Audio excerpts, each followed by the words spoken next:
Todd Herman, what's up, man? Larry, Mr. Dad Edge, what's going on?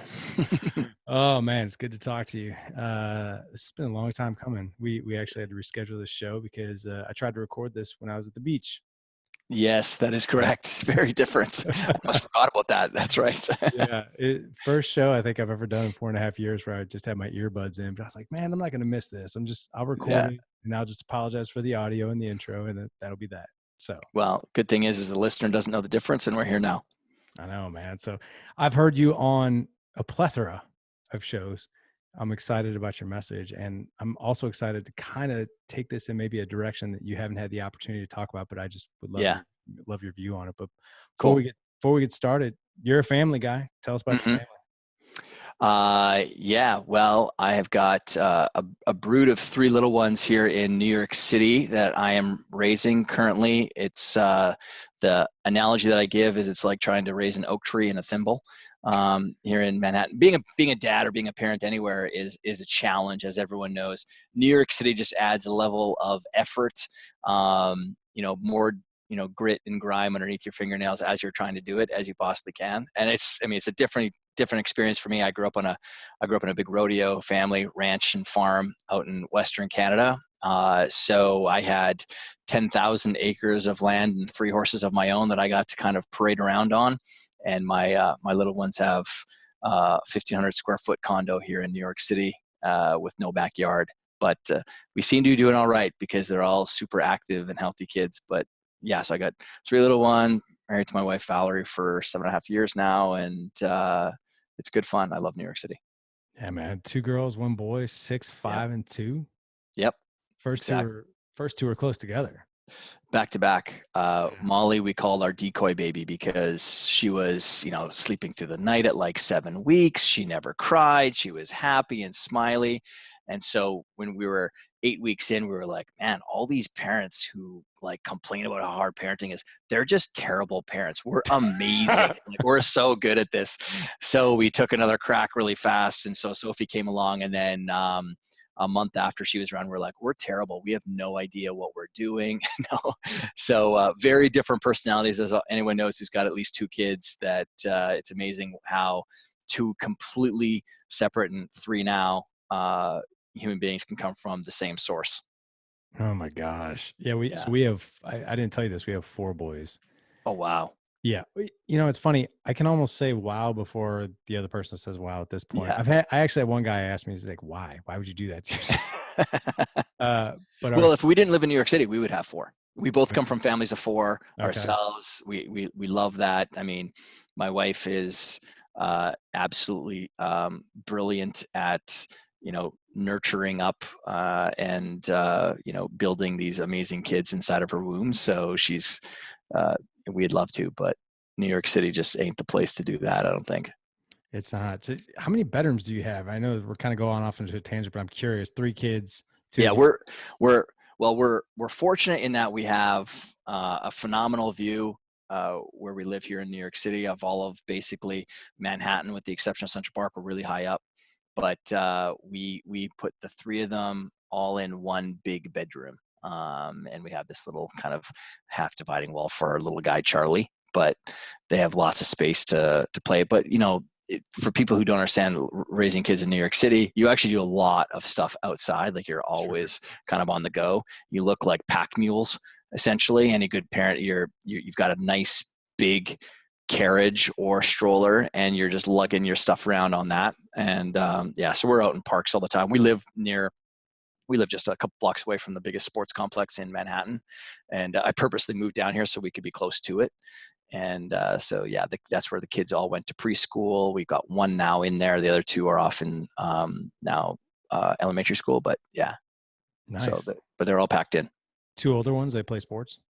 Yeah, my oldest Molly is she's got an amazing arm on her.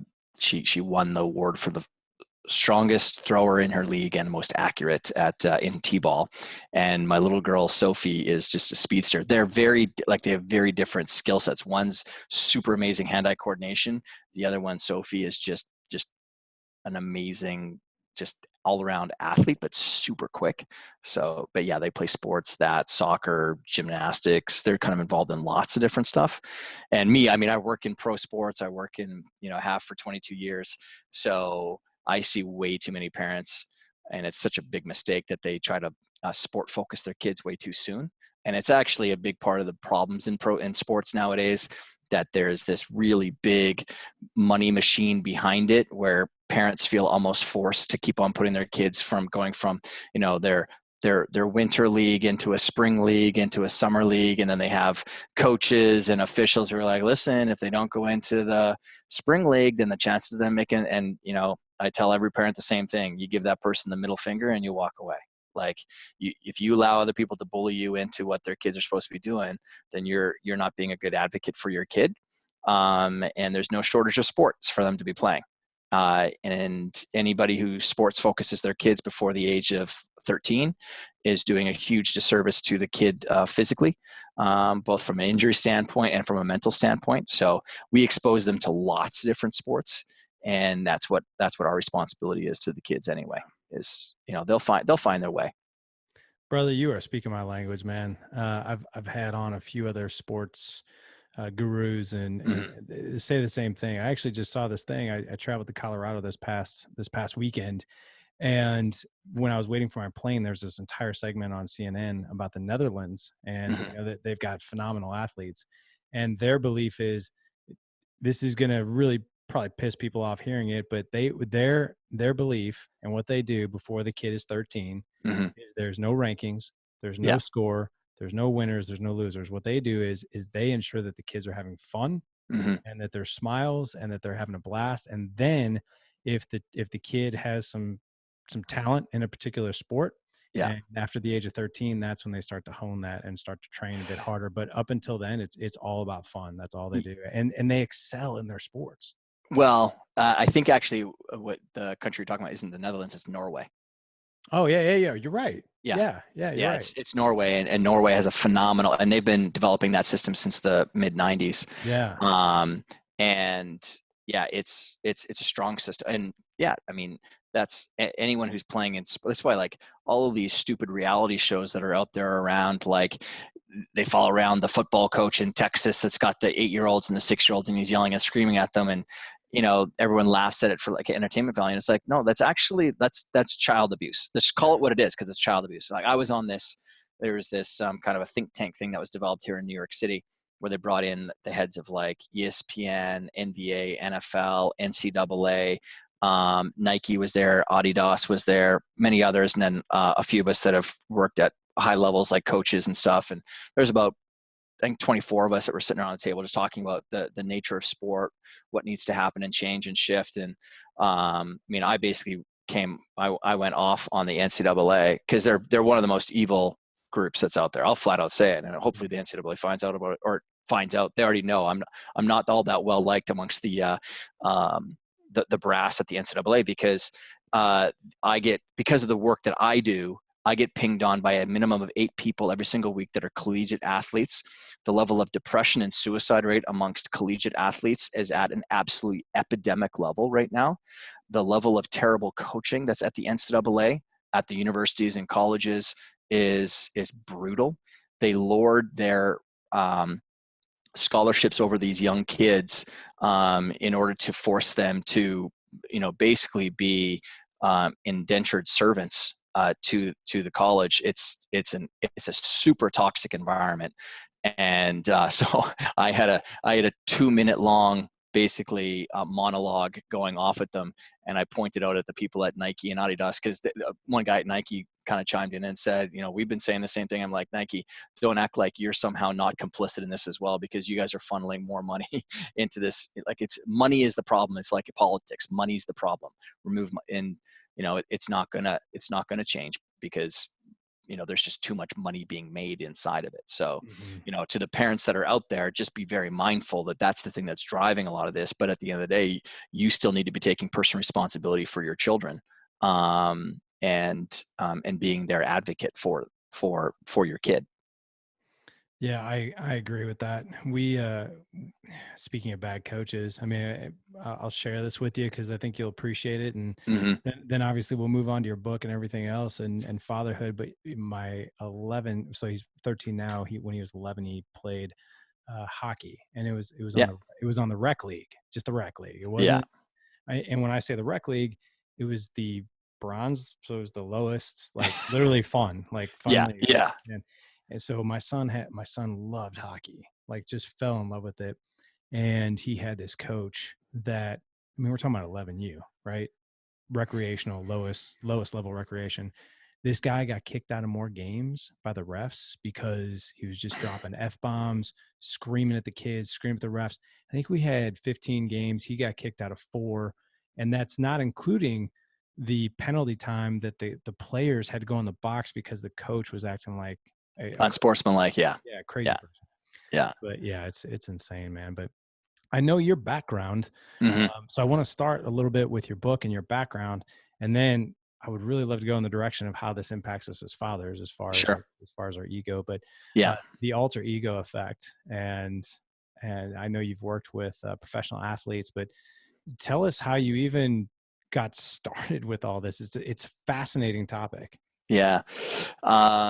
So, I mean, the book came out earlier this year, but I used, when I first started my peak performance and mental game training company in 97, I started working with like young athletes, and and eventually cycled up into working with better and better quality athletes. My background, so I had college football scholarships. I played college football. I was also a nationally ranked badminton player, which typically badminton and football don't go together, but it's actually one of the things I talk to parents about all the time, is the importance of getting your kids involved in like an individual sport and a team sport, because it really helps them develop a stronger level of mental toughness and personal leadership. So um, but my kind of great skill was my mental game. Like I'm not a physically gifted. I'm not 6'4" and 246 pounds or something like that. But I always played, bigger. And there's many reasons as to why that happened. I had 2 older brothers. I was always trying to play catch up to them, and I had a family that there was no excuses were ever allowed. So that helped me develop a pretty strong mental toughness. Yeah, But when I yeah, got done playing, I was volunteering and at a high school working with defensive backs at one of the high schools, and I spend way more time talking to the young athletes about the mental game. I'm like, listen, you don't need to do more cone drills, you don't need to do more sprints. Like that's not your issue. It's not physical skills. It's that you don't prepare very well, you don't have good routines, like all these kind of like sort of base pillars that really help to set up the possibility for peak performance when you end up going out and playing. Uh, and then parents started asking me to mentor their, because these kids were getting really good results. And so that kind of is how it started. But long story short, as I started working with higher and higher caliber athletes, pros, working some Olympians, there was this sort of golden thread that was being weaved amongst the athletes that were consistently the best. Like consistent is the important word. And they would use words like, I have this other kind of like self that I step into. I've got this persona that I use when I go out there. This, they wouldn't necessarily use the word alter ego, but it was all dancing around this topic. And for me, I was always like, oh, that's fascinating, because I do these same things. So for me, it was more like just like a bonding thing. And then it was in 2003 when I was prepping one of my clients for the Athens Games, the 2004 Olympics. She was a swimmer on the U.S. team, where she, just the way that she said it, I was like, wait a second. All these dominoes dropped in my head of all these other athletes that kept on mentioning it. And I was like, this is actually a thing. Like I should really be incorporating this into the training that I'm doing for people. And so I ended up developing the process and the system for how you develop a really powerful identity, using an alter ego that's custom built to help you win in that role or on that field of play for you. And as I got deeper into it, then I obviously researched all the science behind why it's so effective. Why do we use it? Why do human beings love this idea so much? And why is it so effective? Because I became known in sport as like the quick hit guy. Like I'm the guy that you could call to help turn an athlete around really fast. And I was one of the few people who would actually make that promise too, because I had what is truly uh, it's not a magic pill or something like that, but I had a process that allowed the change to happen really rapidly. And that's because when you change someone at the identity level, when someone starts acting through and seeing themselves in a different way, all the habits, behaviors, attitudes, beliefs change along with it. And so no longer are they shackled to this old belief system of what they think they can and cannot do, because now they're acting through a completely different possibility. And so I became known as kind of the alter ego guy. And, I built out thousands of them for pro athletes, whether it's PGA, Major League Baseball, NFL, worked with teams like Real Madrid, South African Springboks, the Danish Olympic team, the New York Giants, Yankees. There isn't a sport basically that I haven't touched with the training that we have. But I never ever talked about it publicly, because it was almost like, think of it like my KFC recipe. The alter ego stuff was always, I had other really big name trainers like Tim Grover, who wrote the book Relentless. He was like, that one thing. We shared some clients in the past, and we met at an event recently. And he's like, your alter ego thing, that's the one thing I wish I came up with, because it's so good. But so it was like my 11 herbs and spices, never shared it. And then finally I was at the place where, I want to get this idea out there. It's way bigger than sport. By then I'd worked with a lot of executives, leaders, public figures, celebrities on the idea. And it really helps people it's not about, being fake. It's not about being, inauthentic or authenticity is a really big term. It actually allows you to find the real version of what you're capable of, because no longer are you concerned with, because people struggle with worry, judgment, the fear of what others are going to think of them. And it actually traps many people and compresses their potential or possibility. Whereas alter egos just allow people to live in a completely different way. I've heard you reference that don't be fake, don't be Yeah. non-authentic. And you even referenced how we can constant self-bully ourselves.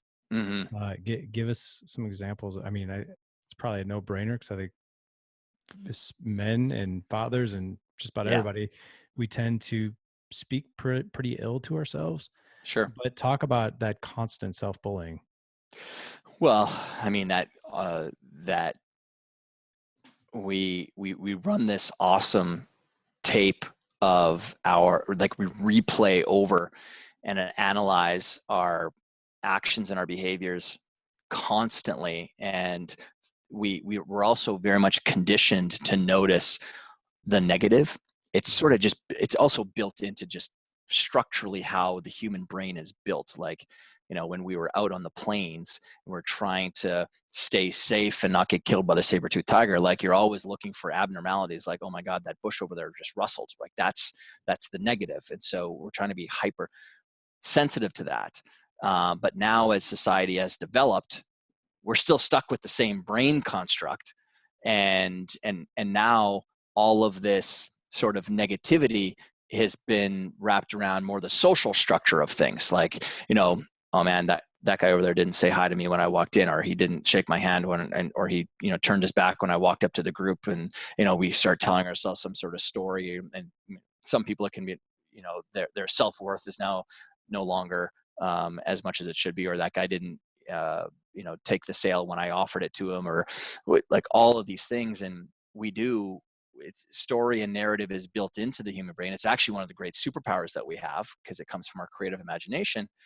But we end up self-bullying, and self-bullying, or that sort of merry-go-round effect of just terrible narrative, is a skill. It's a skill that we develop, which also means, just like anything in life, there's a duality that exists. Just if there's dark, there's light. If there's up, there's down. If there's inside, there's outside. So that also means that there's also another opportunity for people. And so, the tools that I'm trying to give people helps them navigate the 6 inches between their ears in a far more healthy way, where instead of you having a circular conversation where you're doing this, self-bullying, instead we want to turn it into a tennis match. Mm-hmm. We want to create a duality. You got to understand that there is a shadow and a light living inside of the brain, or inside of our minds. There's that hero and that enemy that are doing battle. And so in the book, that's kind of a little bit of the structure that I gave to the book to give, it's just an easy analogy that people can understand, because especially nowadays with the most popular genre of movies that are out there, which is superhero movies, everyone understands that there's always something that people are fighting against. And people need to understand that even inside of our minds, there is really a back and forth, but most people don't create a paradigm in their minds that there is the back and forth. Instead, they just think it's themselves talking to themselves. Whereas instead, it's actually, it is actually just this hidden force that the enemy likes to use to bring us into the average, or to, talk us down away from the comfort zone that we're about to smash through. And just that alone, when you get that when you've got that resistance showing up for you, that isn't you. That isn't a sign that you shouldn't be doing it. That's a sign that the enemy wants to remain safe and stay in the shadows.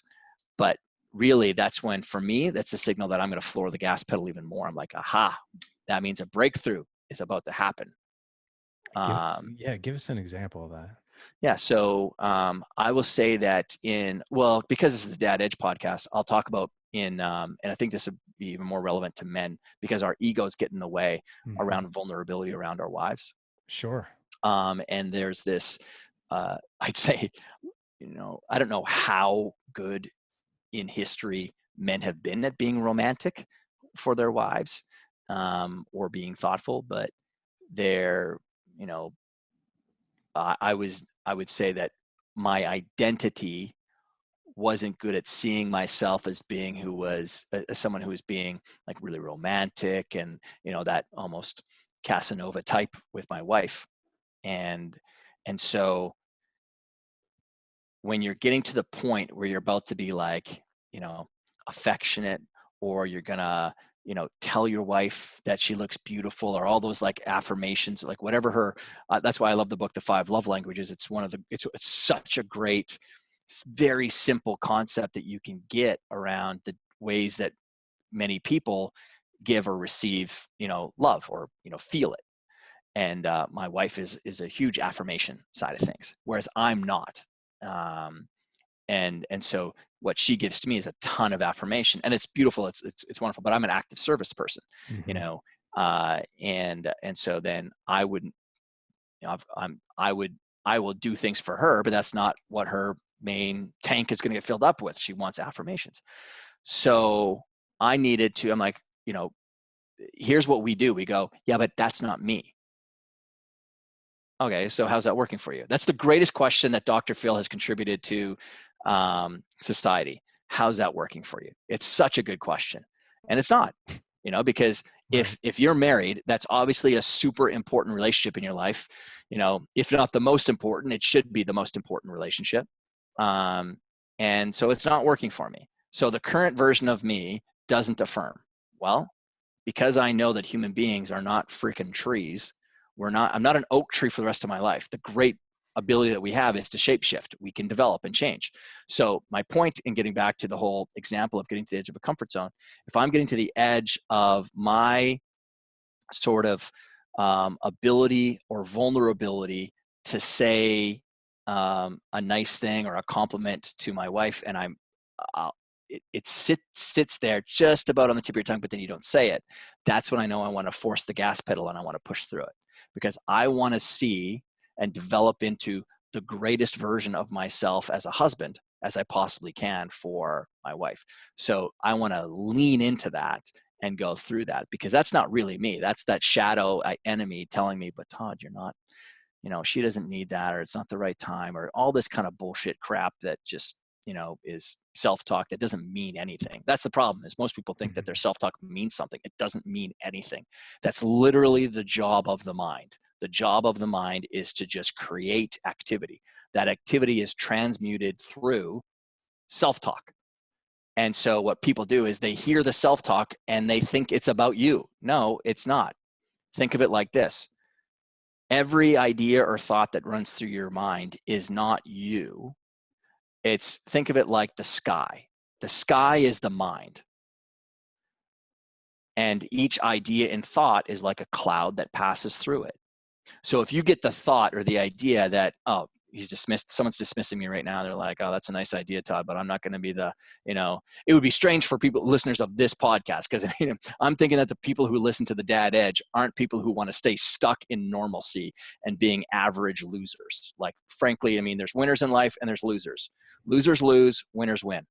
That's just, it's the way I get that society nowadays, they want to treat everyone like there's some sort of glass little cherub that's has to be put up on a shelf and you can't be in tough situations. Well, you know what? Fuck that, because life's challenging and you better level up, because you're going to get punched in the mouth by life. It's going to come at you hard. Now, how willing are you to take that punch? I got nothing but comebacks for that punch. Like, I'm ready for anything. So,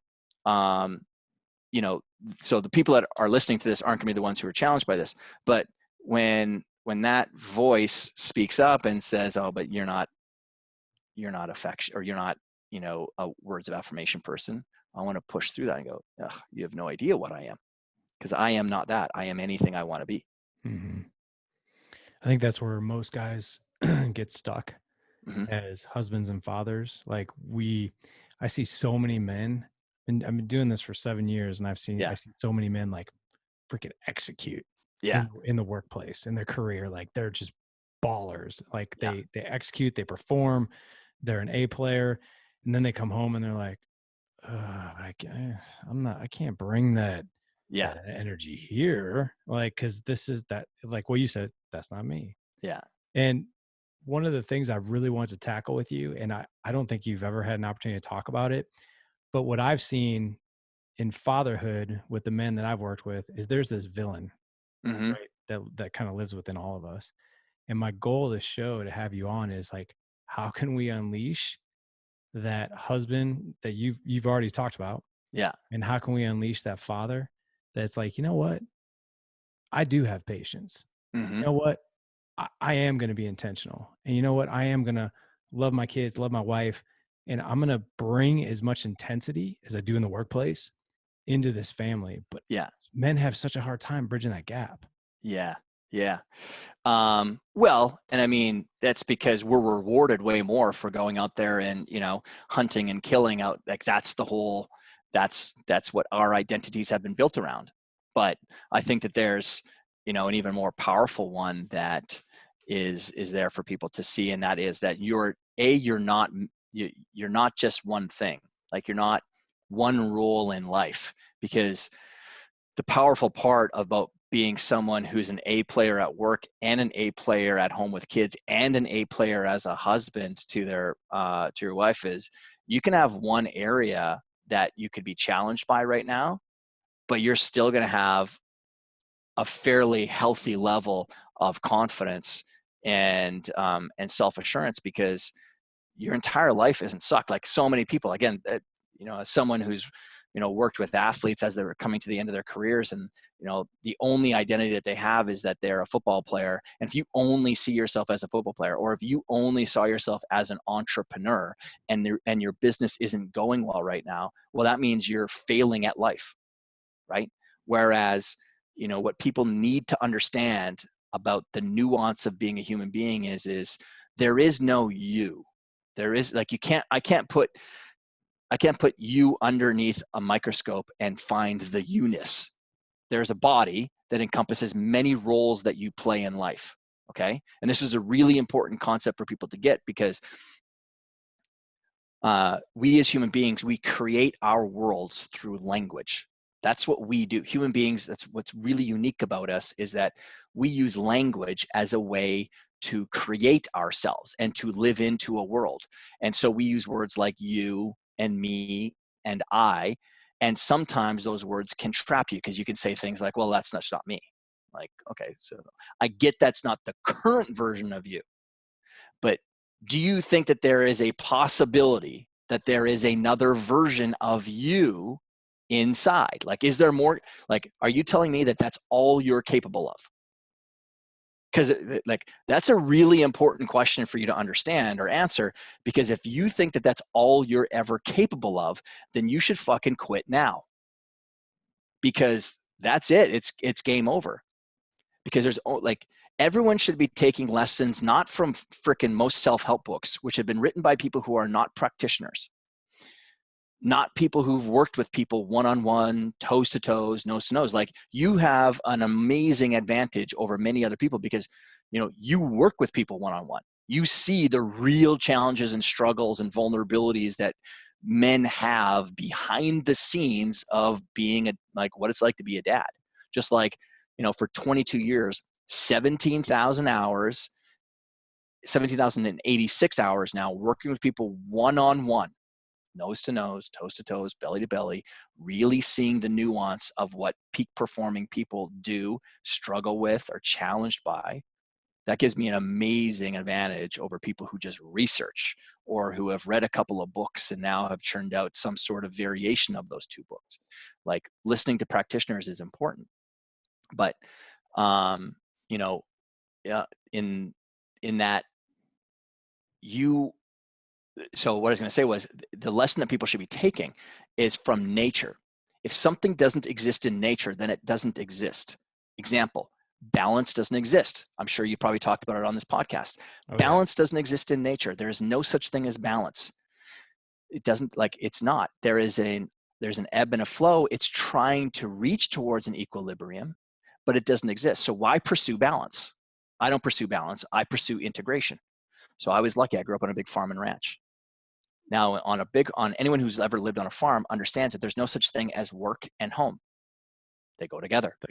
Same thing. So me living in New York City with my kids, with the business that I have, that's what we do. We integrate. My kids are involved in my business at a young age.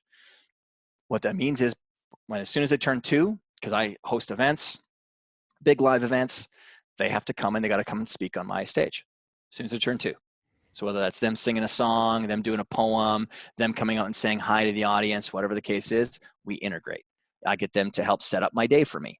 They integrate. We talk about it with them, coaching or entrepreneurship. We talk to them about mindset. We talk all sorts of that. It's integration constantly. So, the people should be taking a look at nature as an example. So if you're quitting, if you're saying that this is all I'm capable of, no, I don't have anything left, then you're decaying, because there's only growing and dying in nature.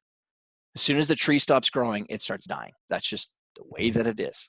There's no in between. There's no lovely middle that's sitting there. There's no comfort zone that's sitting in nature. So, keeping that in mind, that if you're not pursuing growth in your marriage, then it's dying, because there's only one way for it to be going. One other way for it to be going. So, for those, it's amazing when you truly understand that all of these attributes and traits and qualities that I talk about, how you develop in the Alter Ego Effect book, they already are inside of you. They're already living there. And now we're just going to find, it's just that you're stunting them in some way. Typically it's with your mindset or the current way that you're describing yourself. Well, I'm just not an affectionate guy. No. No. The current way that you're acting and the current way that you see yourself is that you're not affectionate. But here's what I know. If you went and role played for a night with your wife where you got a card from me about a character that you're going to go play on this date, and she's going to go play a character on her date, and on the card I talked about how you were this amazing listener, and that you're this affectionate guy who held her hand and rubbed her hand at the table, and all these sorts of things, and your name isn't and we give you a different name. All of a sudden, the narrative that you've been acting through isn't going to be Larry anymore, because it's Tony. And Tony is suave. He says the right things. He's sweet. He holds the door open. You're going to do it. And so here's the thing. Was that you being fake? It wasn't you being fake. Everyone's so concerned about this. It's not you being fake.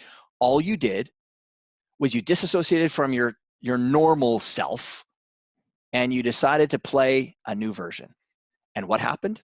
New qualities and traits came out of you. You didn't just invent them out of thin air. They were there already. So this is a real mind screwer for people, because I want people to really roll this around in your head around what could be possible for you if you stopped acting through the you-ness that is you, and you started to really take this idea of intention to the way that you show up at home, as a dad or as a husband, and you leveled up that sort of thinking, what could be different for you? I don't know. They have to answer that question. They do. You've got I can tell right now, you got the audience in their mind just rolling right now. I want to put you in a situation that I didn't plan on, but I think I think this will be good. Yeah. I think the hardest time, from what I understand, me included, I work from home. But the hardest time for a man, husband, father during the day is when he comes home from work and he walks in the front door. Yeah. It's like the hardest thing. It's like, okay, I've been working all day. Like I'm in this mode. Now I got to be Yeah. dad. And that's where you have the guy that usually, like, we're exhausted, been going full throttle all day. And it's like our patience has kind of been worn thin. And we almost view ourselves as the guy who's like, I'm exhausted from a whole day at work. So Yeah.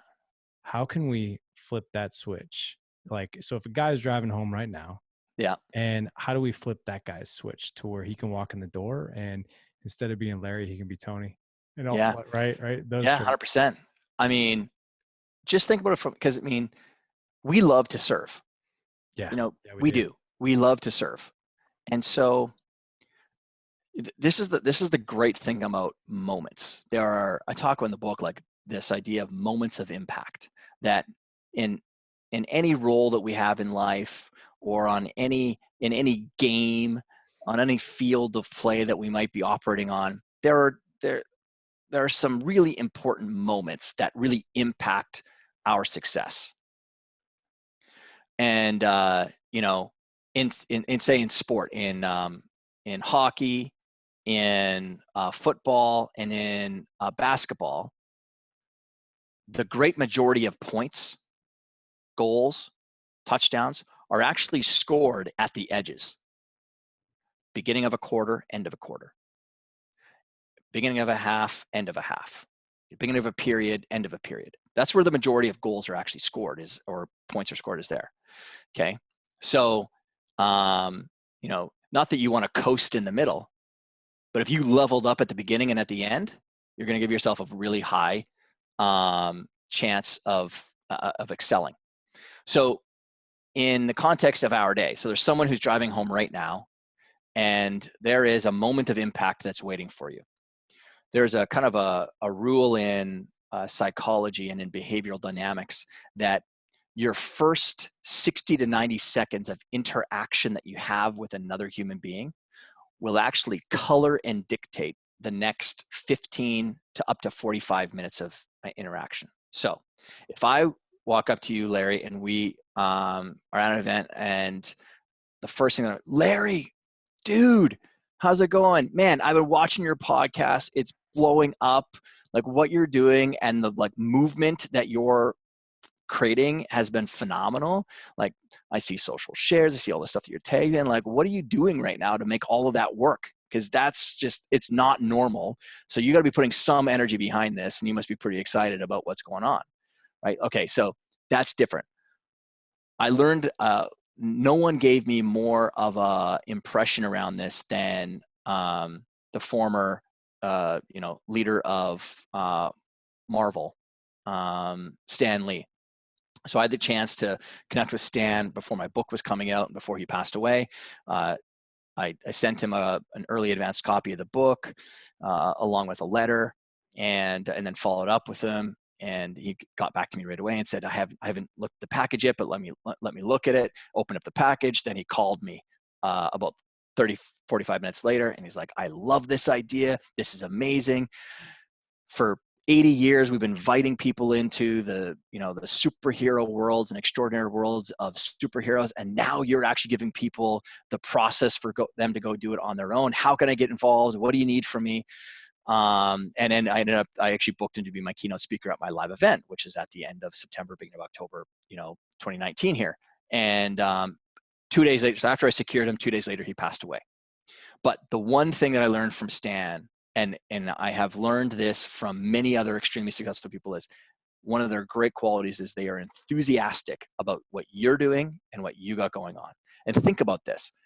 How many people do you meet in a day, a week, a month that truly give you enthusiasm for what you're doing? Here's what I know. It's an extraordinarily low number. A lot of times it's 0. Okay. So that interaction that I have, again, it's, 10 months later and I'm still talking about Stan Lee. And I had basically 1-2 phone conversations with the guy. Now, again, he's a celebrity, but my point around that whole 60 to 90-second thing is like when you can enter an experience with someone and you infuse it with this, like whatever energy you're going to bring to it, that's going to color the next while with them.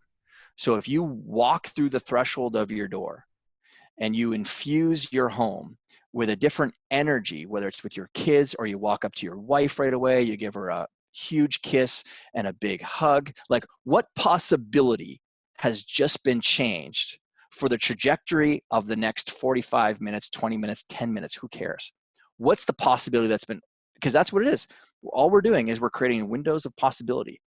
Like it's this geometric effect. It's this like amazing kind of quantum mechanics that happens in our universe that you can walk through the door like a normal human being, throw your bag down or whatever. How's your day? Oh, right away. Now you're bringing the energy down. It's just a tough day. There's a lot of meetings, just super tired. That one project we're working on doesn't look like it's going to happen on time now. And It's like, again, that's your choice. You're doing that.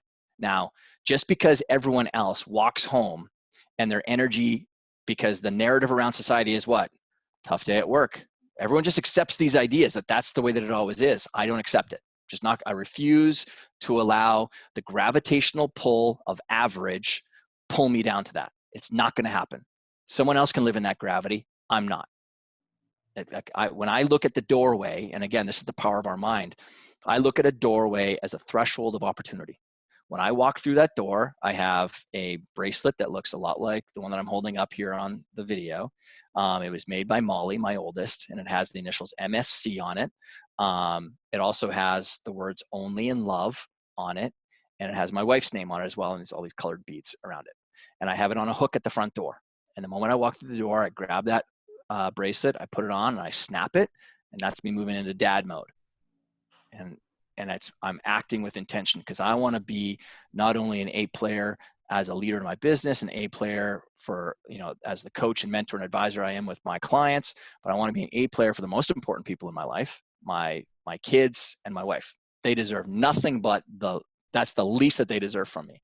And so this idea that you've got this limited energy and is all spent on other people that you might not even freaking care about in your day is obtuse. It's not true. Because here's what I know. There are some people that are listening to this right now that are getting jacked up in their car right now, thinking about the new idea of what they could become when they walk through their doorway. And I challenge people as an experiment to do it today and just see what happens. Break the entire chain of what people are expecting of you when you walk through the door, and you walk through the door and you give your wife a big hug and a kiss, even if you had a huge fight today, because that's the measure of how much you can be a man. What, like, you think being a man is the one who can actually stall out the other person, and be the one who gives the other person the cold shoulder the longest? That's super weak. That's mental weakness. That's not mental toughness. So like there's all variations of like how you can do that, but I challenge people for 60 to 90 seconds to hold an energy level that resonates at a completely different level, and you'll see just how much you lift everyone else up. It's funny when you were talking and we were just sort of role playing there for a minute, my energy went way up because I got excited. I was like, oh man, he's like asking me about this. He's talking about this. The things that are important to me. Like it made me feel good. And then immediately when you went into, oh, it's a tough day, like I felt my energy go down. 100%. The cool thing, like I said, done a lot of research on you. The bracelet totem, Yeah, right? exactly.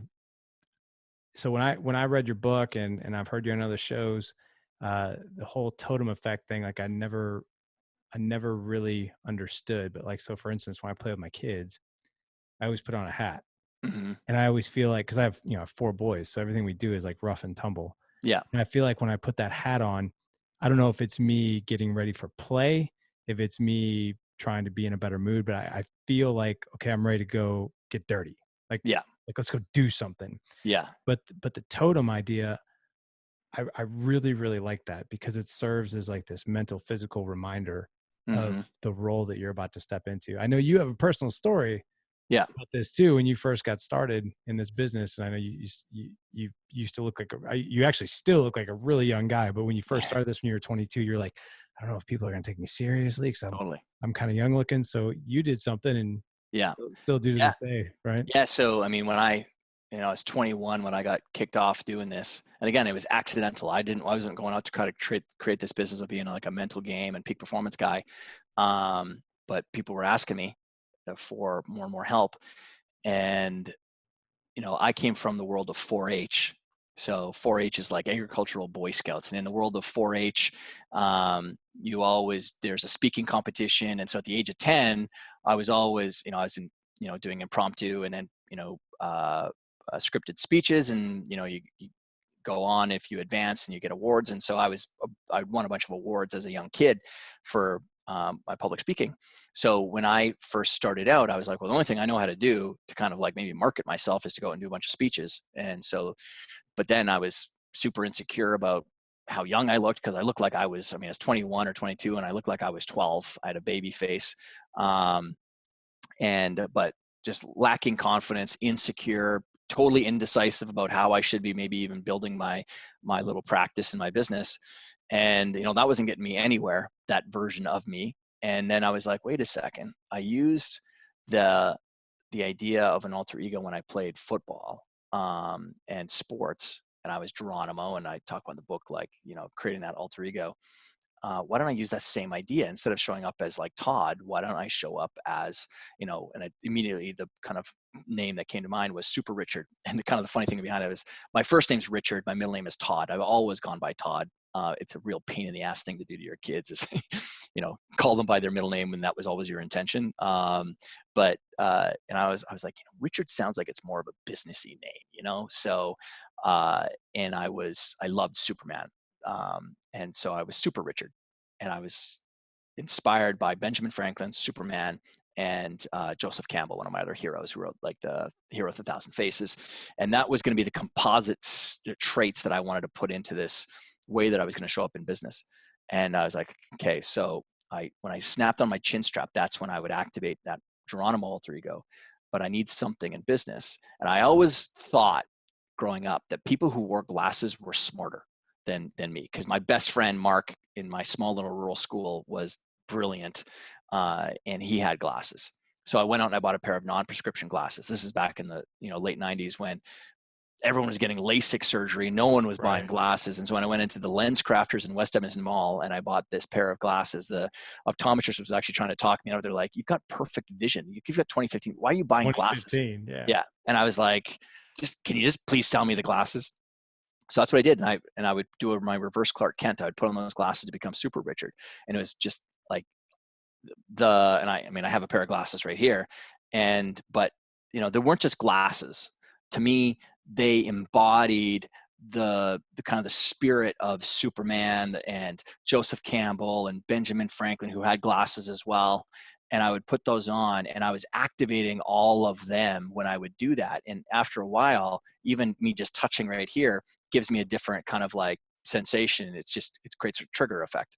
But I would never put them on and be insecure, because again, Super Richard would never be insecure. Super Richard would never be indecisive, because those weren't his qualities. He would never think about what other people were thinking of him when he'd be on stage or something like that, because that's a completely foreign idea. That belongs to Todd and him being insecure, but not Super Richard. And I'd put those on, and that's when I would transform into that self that was way better in business than Todd was. And it was huge. It kind of creates this shield. I talk about in the book, like really all of the psychological benefits that come out of it. But about 6 months later, I just booked two kind of major sort of workshops or speaking gigs, and put down the phone, and my glasses were sitting on the desk, and I was like, oh wow, I've actually finally, like, I finally became that person that I wanted to be, which is actually the quote that I share in the book from Cary Grant, the famous Hollywood kind of golden era actor, which sort of most perfectly encapsulates the idea of using an alter ego, which is I pretended to be somebody I wanted to be, and I finally became that person, or he became me, but at some point we met. The only thing I would change is the word pretended, because it's I activated somebody I wanted to be, and I finally became that person, or he became me, but at some point in time we met. Like, it's just this convergence of this current self, this aspirational self, which is simply connected together by using the power of our creative imagination and an alter ego. And then finally, you're just acting that way naturally. Mm-hmm. So when you walk through the doorway of that threshold going into your home, you're activating the person that you want to be. You might be inspired by, like I am when I put on that bracelet, I'm inspired by Mr. Rogers, because I would love to bring those qualities and traits to my children every day. And people can hear it now. I'm a challenger personality type, because that I'm here to create breakthroughs for athletes, ambitious people trying to do tough stuff. And so I need to break through stuff with them. But the last thing my little kids want is a challenger personality type. And again, it's very easy for us to bring that home. We flex that muscle for 8 to 10 hours of our day. It's very easy for us to bring that self home to them. But again, you're not a tree, you're many selves. So most people just haven't thought with intention about, well, what is the self that I want to create as a dad? Like, what does that mean? If I was to put dad in the center of a mind map and do 3 words that came out of it, what would be the qualities that I would want to bring to my kids? Well, one of them is playfulness. Another one is patience, and another one is fun. So I want to be a fun, playful, and patient dad to my kids. And just like you, getting around, muck around with them. But I also want to, have that ability that, instead of me putting on the hat like you have, what would be the other totem? Because if that's what the hat means to you, what would be another totem that you could put on that when you go and put your kids to bed at night, draws out another set of qualities from you that allows them to see you as someone that they can come to, because you can be a little bit more tender with them, right? Like that they feel safe, that, it's not just that dad is like this guy that I get to have fun with and it's always just like macho stuff, but, that you can also show them that you can be vulnerable with them, and kind of be soft and caring with them, because there isn't just one way. There isn't just one way it means to be masculine. And so when I go through the door, anyway, Mr. Rogers is my inspiration for how I want to be with my kids. I got an experiment for you if you're up for it. What's up? This just came to mind. I think this would serve the audience and call me out on probably my own BS. So I feel like I'm a pretty decent father in the evening, Mm-hmm. but putting 4 kids to bed, let me just tell you right now, man, I suck at it sometimes. Like I suck, and it's just like, oh my God, because each kid takes like 15 minutes. There's story time for the 5 and 3-year-old. My 13 and 11-year-old, they want to talk, and there's that part of me that was just like, oh my God, I just want to go like lay down. Mm-hmm. So it's funny, like it's really funny you mentioned that about the bedtime thing, because that's probably where I need it most, and maybe guys listening to this, probably they need it as well. So I mean, you probably just answered the question as far as how do I go activate that? Yeah. Hey, it's bedtime. Like let's do this. Yeah. So think about this, because maybe it's not just that there needs to be a paradigm shift at the way that you look at this too. So statistics shows that 80% of the one-on-one time you will ever have with your son or daughter has been used up in your entire life by the time that they're 12. Wow. So by the age of 12, this is for the average family. For the average family, 80% of the one-on-one time you will ever have with your children is done, used up, and gone by the age of 12. That's Why crazy. is that? Well, because 13, they start hanging with their friends more. Right. They're not around you as much. Of course, you spend tons of one-on-one time, obviously, when they're infants and growing up, but 80%. All right. So if you even just had a chart that you had or kept somewhere, and even if it was just as a mental reminder and a totem, because totems can come in many ways. We're using them in our environment. But if you think about how many actual opportunities you're going to have to put your kids down for the rest of your life, you might approach it with a different attitude than you are currently, right? Like, it's not that many. You're not going to get that many opportunities to help shape their young lives And so, if there is a way that you want to finish strong, you want to be a finisher. You don't want to be someone who's good in the middle of the game and shitty at the end. Finish strong. And so 3 questions that can maybe help change and provide an even greater good night routine. This is what I do with my kids. So, and this is all about developing 3 really important mindsets that are critical in the development of a extremely confident human being. One question that I ask right away, or first question I ask them when I've got them, when we're having our time together, is what's something that you're proud of that you did today? Okay, because first thing is we want to develop what I refer to as wow mindset. My friend Carol Dweck talks growth mindset. One of the attributes of someone who has a high level of self-efficacy is one of the behavioral changes or things that they do is they have a really high tendency to look back at how far they've come instead of, so most people teach you to be outcome focused, like, okay, well, how far do I have to go before I'm at the top of the mountain? Well, that creates what I call the chasm of despair, because most people, when you pick your head up after a day's climb and you look up, you're like, oh man, look how far I've got to go. Whereas just one subtle shift of you, when you pick your head up, looking over your shoulder first and seeing how far you've already come, that shows progress. Okay, it's really important. All of this other, these kind of mental switches start flicking for you. And then even if you then look up to the very top of the mountain, your mind isn't now first introduced to how far you need to go, because first it was introduced to how far you've come, and you go, oh, now if I just make it to that rock up there, you're milestoning things. So I want to teach my kids that naturally. I want that to be a natural part of the way that they think. So what's something that you're proud of that you did today? Shows growth, shows development, shows learning. And wait for that answer. And the funny thing is young kids have got just amazing little responses. That's one of the first times I asked my kids, and this is actually one of the responses from many little kids, is, Dad, I was so proud. Remember when I was climbing that tree today, and I was a little bit scared about climbing up to the next branch on the tree, but I did it anyway. And I'm like, oh, and then if you were there for it, you want to reference back to it and say, yeah, I know, I saw you were struggling with it. And I thought to myself, oh, I wonder if Sophie's going to reach up to that next branch. And then you did. And I was like, inside, I was like jumping up and down. I was so proud of you for doing that, because that was really brave. And like, you're just re-encouraging that, and you're saying that you noticed it.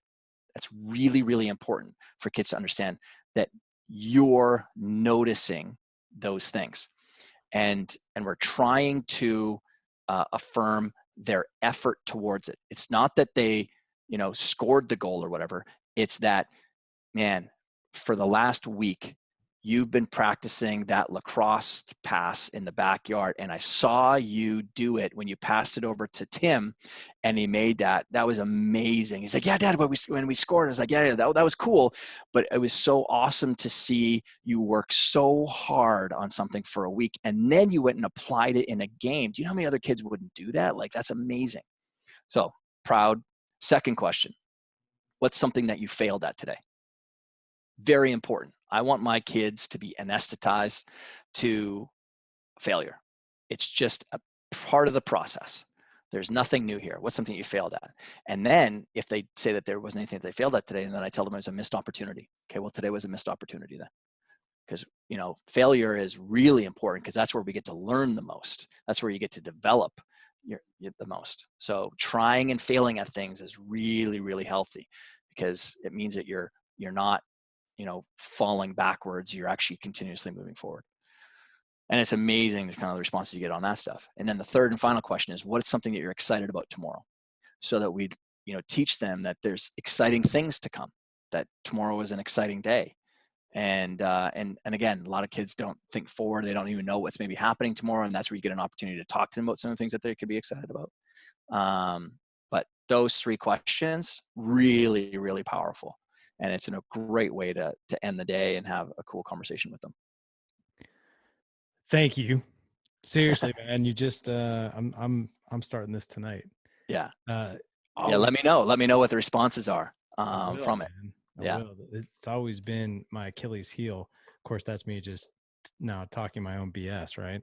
Yeah. Because that's really what you've Again, I don't say this because I don't sit here and I'm perfect. Like, I'm always developing this, and this is like the big phase that I'm on right now, is developing myself in that way more like affectionate, romantic, because again, three little ones, it's very easy to get pulled into that gravitational self of being, dad or whatever, but then you forget about the most important relationship for them. And and I see the responses, like when I'm up and I'm giving my wife Valerie, and it's very easy, she's beautiful, and but giving her a big hug and kiss and all that kind of stuff, it draws everyone else in. Like, immediately when we start hugging and kissing, all the little ones, they start coming in too, and they want hugs. It's such a really cool part of seeing it sort of unfold. Yeah. And So your 5 or 6-year-old, they don't freak out and like, oh, it's disgusting. no, not yet. No, no. She's the personality type that probably will, Yeah. but not yet. And we kind of make it. We're like, Molly, were you just peeking or whatever? She's like, no. But anyway, yeah. Well, maybe that's a boy for a 5-year-old boy. Probably maybe a boy thing. But that's the importance of showing, like, that they need to see that, because it's a really, stupid narrative that's out there that, guys can't be affectionate and also masculine at the exact same time. Like, it's the idea that only the square jawed dude is the one who's masculine. And I'm like, this is the actual definition of mental toughness, by the way. Mental toughness is your ability to be flexible and adaptable despite what your circumstances are giving you right now. So if you're someone who can only be firm and fixed, that it always happens this way, you are mentally weak. Because an athlete that goes out onto the field of play and everything has to roll out and dominoes have to be dropping in a certain way, and then only then can they perform at a high level, that is a mentally weak athlete. A mentally tough athlete can perform when it's raining, when it's snowing, when they're down by 20, when they're up by 30. When they have a big guy across from them covering them, when they got a little guy across from them covering them. It doesn't matter. You're going to bring greatness and excellence to that moment no matter what, and you're always going to find a way. Flexibility and adaptability are truly what mental toughness is. It is not about rigidity. Someone who thinks that rigidity and the thing that doesn't break or stands upright, no, that's weakness, because it'll snap. Yeah, given enough force, anything will break down. 100%. Man, I have thoroughly enjoyed this. This is definitely a direction I want to take the show, and it completely and totally surpassed the expectations that I have, because, man, I've learned a lot. I know the audience has learned a lot. I want to make sure we have time to hear. I mean, what do you got going on next? What's got you really excited? Well, I mean, I'm still super excited about the book and getting it out there. I mean, it's only been out for maybe 6 months or something like that. And it's been fun to see kind of the phenomenon build around it. And right now it's sort of sitting in some funny, you put the stuff out there and you don't know what pockets it's going to go. And, it's super, I mean, ESPN, it's big over at ESPN. It's big inside of sport, where, I wasn't going to be shocked about that, but, entertainment, a lot of celebrities reaching out. And then real estate world, it's probably, if there's one industry where it's kind of taken off a lot, is real estate. But I'm excited about that. I've got 2 little kids books that are coming out as well, that are follow-ups to, this book, called My Super Me. And there's a boys version and a little girls version as well. And so those are going to be following up. But yeah, I'm just excited about, again, just with all of this stuff, life's serious, it's challenging and all this. But the great thing about this idea is that it brings that element of playfulness back into life, where, we can get so stuck into what we think that we are, and we're not that. Like, it's this amazing superpower that we're gifted with, is our creative imagination. And you can play around with new ideas, like just the idea. I mean, it's fun. My wife and I do this, where we go out and we she gets to play a character and I get to play a character when we go out, and we'll meet somewhere, and it's a fun way to do the night, and it gets us out of just the routine of how we normally would be, maybe talking about kids like anyone else would, right? So anyway, people can find me at toddherman.me, and there's social links everywhere, and connect with me and tag me if you like the podcast and all that good stuff. Man, I have thoroughly enjoyed this. We're going to have all your links in the show notes. Thanks, man. And I would definitely like to come to one of your live events. I think it would be a blast to meet you in person, also just to partake in whatever exercises you got going on. And Yeah. I think it'd be fascinating just to learn more about that psychology. I mean, your book is phenomenal, and uh, and just learning what I've learned on this show and the audience as well, man. This has been huge. Thank you. Yeah, absolutely. This was fun because I haven't gotten to talk with, I've done a lot of business ones and elsewhere. So to be able to talk to a specific group of people like dads around obviously something that I'm super, super passionate about. Yeah, it's been fun. Thanks, man. You bet, man.